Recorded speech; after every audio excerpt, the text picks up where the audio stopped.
to ARTCAST from our studio in Sofia, Bulgaria.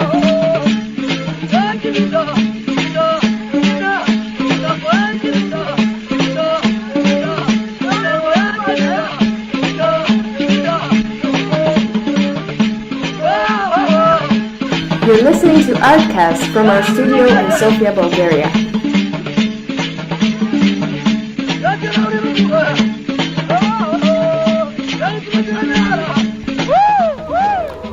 Hello dear listeners, welcome to our podcast prepared by ARTCAST-Radio all the way from our studio in Sofia, Bulgaria.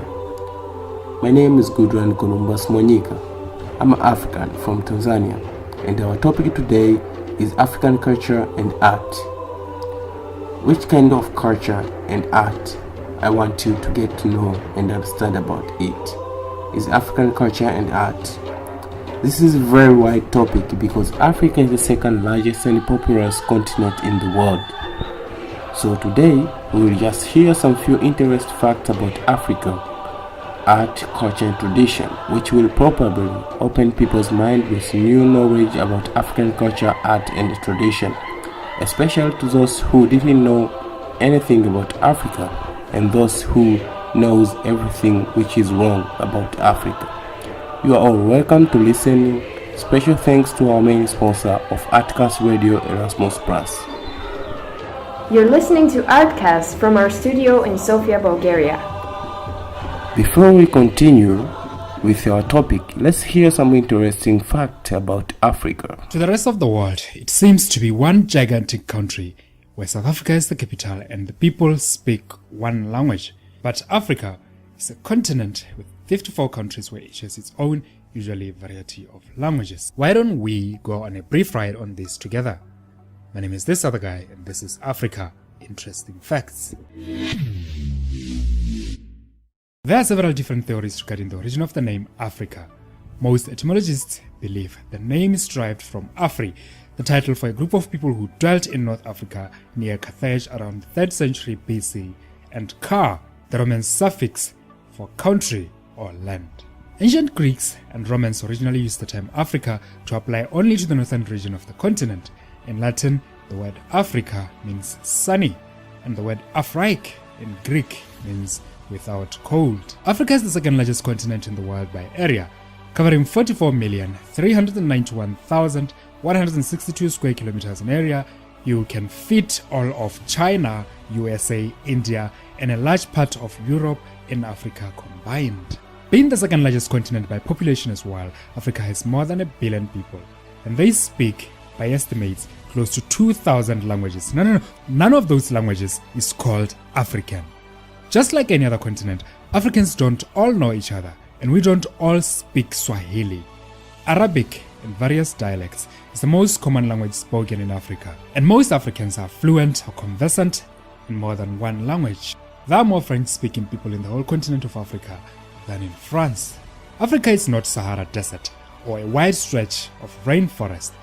We don't have lions roaming in our backyards. We don't ride elephants to school. We don't walk around naked in the bush. We don't live in caves. And we don't all live in huts. If you imagine that all houses in Africa have no plumbing and no toilets, then you are an idiot. The African continent is the wealthiest in natural resources. The world's largest reserves of precious metals are found in this continent, with over 40% of the gold reserves, over 60% of the cobalt, and 90% of the platinum reserves all found in the continent. When we visit Europe or America from Africa, we don't swim across the ocean. We take flights like everyone else. And when aeroplanes come to Africa, they don't land in the bush. On your way from the airport to the hotel, you probably won't be carried by a donkey cart. We have cities, we have electricity, we have schools, and we know what Facebook is. Central Eastern Africa is believed by most scientists to be the origin place of humans. Charles Darwin was the first scientist to suggest that the ancestors of modern humans may have originated in Africa. This, however, was rejected by the prejudicial Western world until well into the 20th century. The world's largest land animal is the African elephant. The world's tallest animal, the giraffe, lives in Africa. The fastest land animal in the world, the cheetah, lives in Africa. Africa is home to the world's largest reptile, the Nile crocodile. Speaking of the Nile, it is 6,650 kilometers long, making it the world's longest river, and it is of course located in Africa. 13% of the world's hydroelectric power potential lies in the Congo River. It is the deepest river in the world and the most powerful river in Africa. This river has the potential to single-handedly power all of sub-Saharan Africa. The novel Tarzan of the Apes, set in Africa and published by American author Edgar Rice Burroughs in 1912, created such a compelling image of Africa and the book's title character that a New Orleans newspaper writer only half-jokingly suggested that if Tarzan were to run for president of America in 1929, he would receive as many votes as the incumbent president, Herbert Hoover. The deserts of Tunisia house the original Star Wars movie set for the film's planet Tatooine. More than 30 years after the first movie in the series, the sets are still well preserved, and visitors to Tunisia can even stay in Luke Skywalker's home. This is Africa. You're listening to ARTCAST from our studio in Sofia, Bulgaria.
You're listening to ARTCAST from our studio in Sofia, Bulgaria.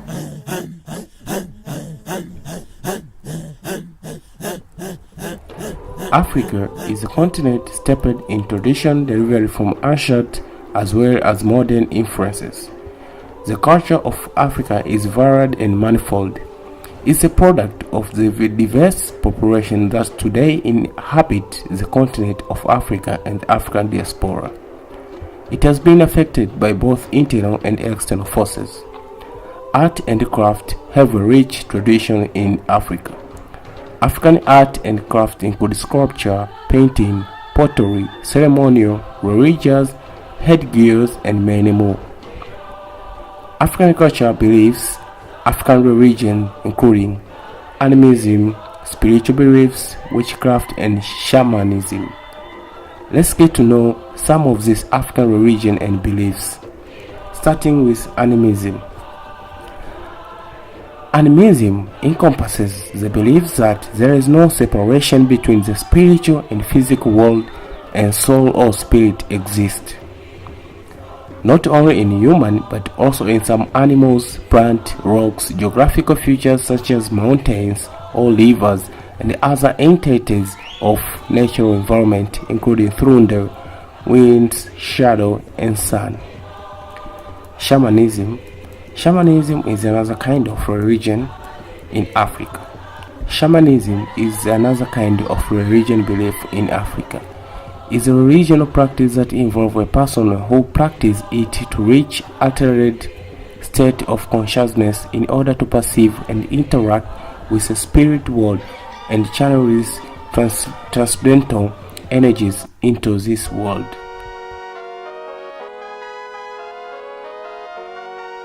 You're listening to ARTCAST from our studio in Sofia, Bulgaria.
You're listening to ARTCAST from our studio in Sofia, Bulgaria.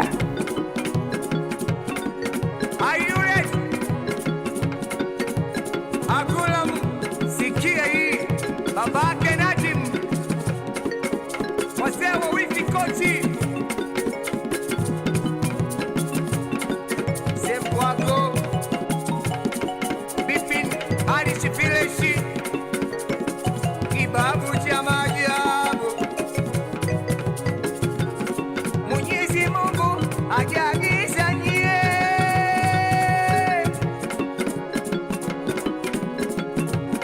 Mwenyezi Mungu ajagiza nyie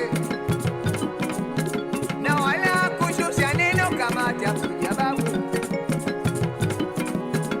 Qur'ani haikuongea kama atakuja babu Biblia haikuongea kama atakuja babu Babu sio nabii babu na wala sio mtume babu Babu sio nabii babu na wala sio mtume babu binadamu wa Mungu kibabu Nyie mlokwenda loniondo kwa kibabu mlofunga safari kwenda kupata matibabu Wengine mmepona wengine bado wagonjwa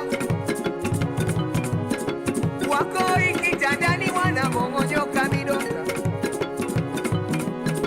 Wako kitandani wanasumbuliwa na magonjwa Walivyo sikia hii Naye Godi taita Tisha kama taa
You're listening to ARTCAST from our studio in Sofia, Bulgaria.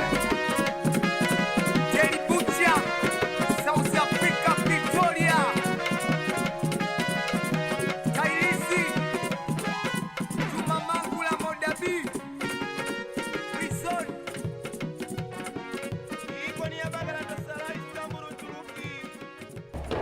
African tradition is expressed through many different art forms, such as music, dance, and theater, painting, sculpture, and beadwork. Example of tradition expressed through work of art is a sculpture of masks. There is biombo masks, which are usually covered by wood and colored with red tukura powder, a dye made from the camwood tree. Biombo masks are usually worn during tribal rituals and ceremonies. Another mask is baure mask, which also known as gori mask. It is used in tribal dances during harvest festival in position to honor distinguished visitor and as the funeral of important figure. When it comes to dance performance in Africa, these performances are fundamental dimension of culture.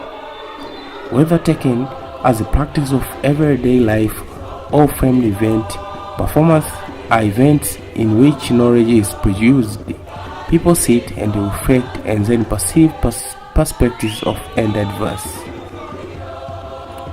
Thanks to performance, people find and reinforce the individual and the collective identities and resist or subvert prevailing social orders. Thus, the social context and the audience become performative. Most of traditional dances are referred as ngoma.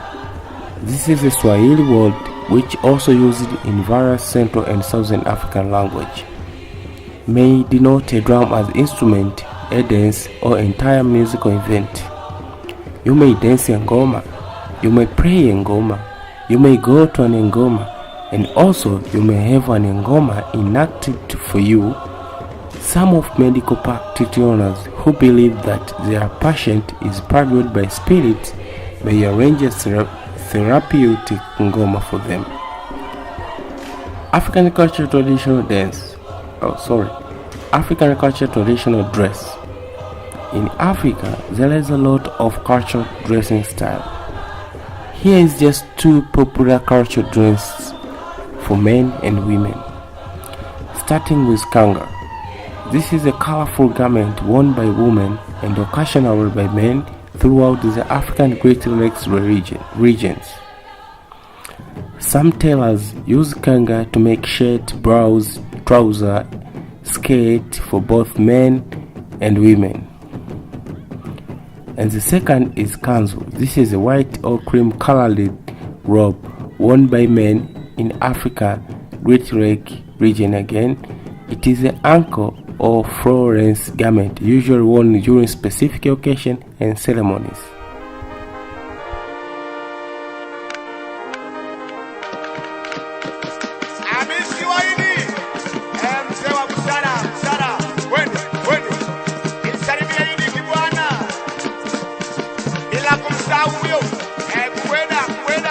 You're listening to ARTCAST from our studio in Sofia, Bulgaria.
Unataka kujua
You're listening to ARTCAST from our studio in Sofia, Bulgaria.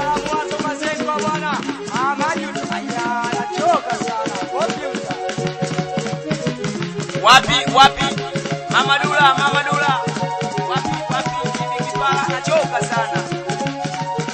Adori ya mtiti wapi kenda Mama Bege salimia Mama Rosi, hii ni sauti ya Wadola.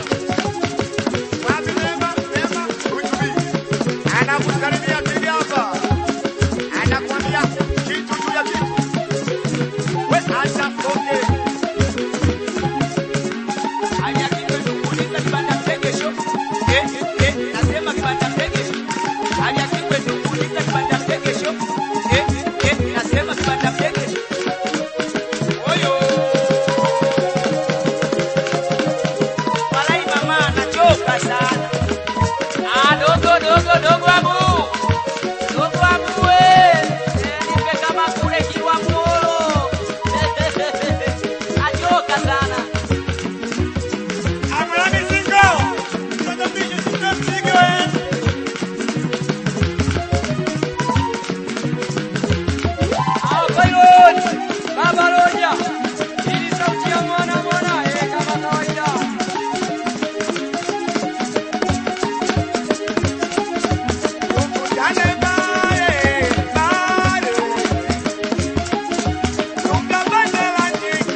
chakulele changu siku ya mashauri tuwe pamoja wao.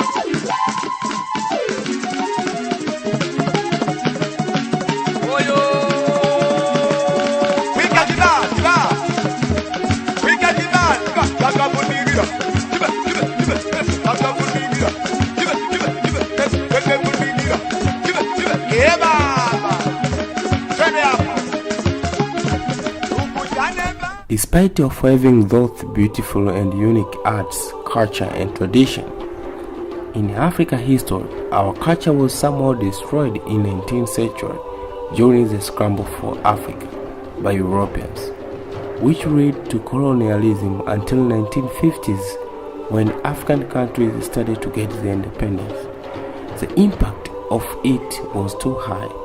New religion belief was introduced in Africa.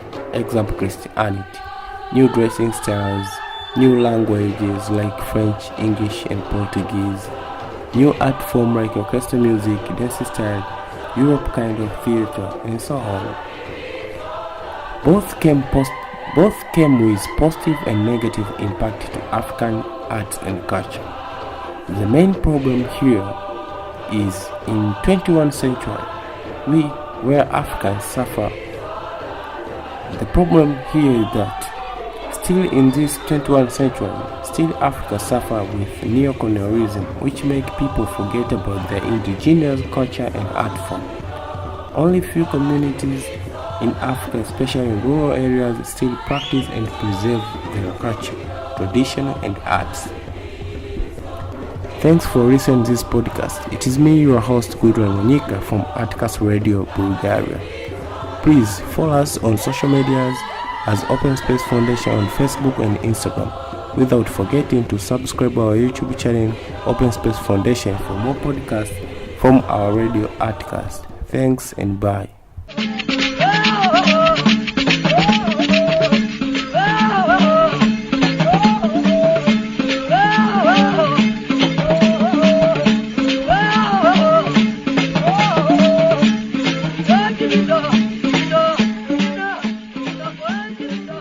The project is carried out thanks to the financial support of the European program Erasmus+, K-Action 2, Capacity Building in the Field of Youth.